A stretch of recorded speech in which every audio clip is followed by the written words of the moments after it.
I'd like to welcome everybody today to the new channel, JAR. We're going to talk about new tool today is the 33 millimeter wheel nut indicator.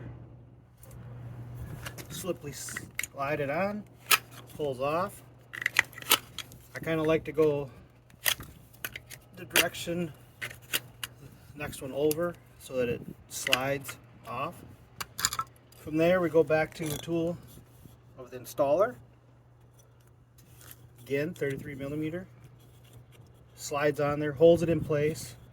You can spin it so you can make sure you get your alignment right. Just slides right on, super fast.